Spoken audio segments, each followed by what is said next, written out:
mynews.studio.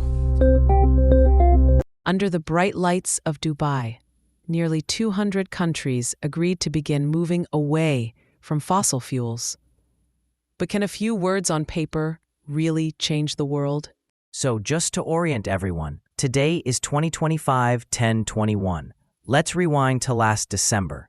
World leaders gathered in Dubai for COP28.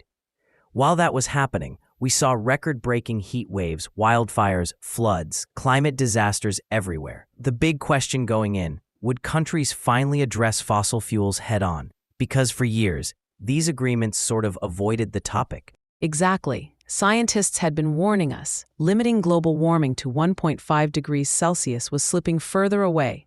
But fossil fuels, which are the main cause, were always the issue nobody quite wanted to name. COP28 changed that. After days of tough negotiations, there was finally a deal. For the first time, the final agreement actually called for a transition away from fossil fuels in energy systems. But it didn't say phase out. Why use this less direct language? It comes down to compromise. Some countries, especially those that produce a lot of fossil fuels, weren't willing to accept stronger words like phase out. So the final text was a sort of middle ground. Still, it's a turning point. It's the first climate pact to mention fossil fuels directly.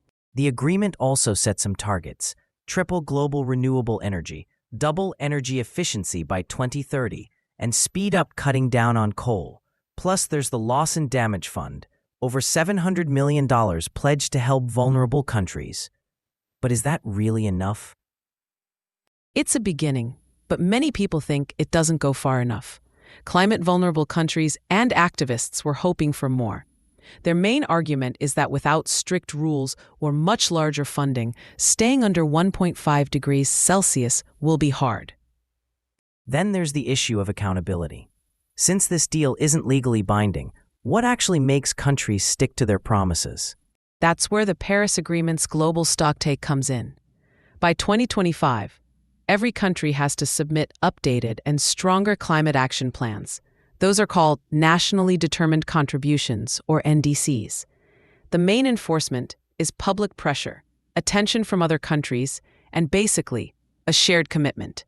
There aren't legal penalties, but the spotlight is definitely on them. Let's talk about the economy for a second. What's likely to happen to jobs and energy prices as we move away from fossil fuels? Some disruption is likely. Fossil fuel industries are already seeing less demand and investors are cautious. On the other hand, the renewables and energy efficiency sectors could see rapid growth. Industries like shipping and aviation will have to innovate quickly to keep up. And regions that depend on fossil fuel exports might have a tougher transition, while those with strong renewable resources could actually benefit. And for developing countries, how does this Loss and Damage Fund work in practice? The fund is supposed to help countries hit hardest by climate impacts, like rising sea levels, droughts, or storms. It offers money and technical support for recovery, and also for making their own energy shifts. But $700 million is small compared to what's actually needed. So looking ahead, what needs to happen before the next global stocktake in 2025 if we want to keep 1.5 degrees within reach? Countries have to make their climate plans stronger, put more resources into new renewable technology, and make sure the transition is fair for everyone. The main targets: triple renewables and double energy efficiency by 2030.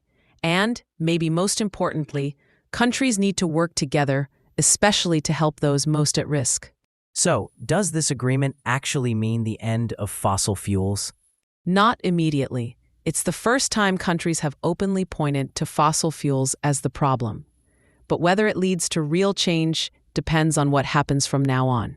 And it all comes down to political will, technology, and whether countries can really work together. The consequences, climate, economies, people's lives, are all in play. Thanks for tuning in as we unpacked the COP28 climate agreement. It's a first step toward moving away from fossil fuels. The real test is whether these words become action. That's the big question. Thanks for listening.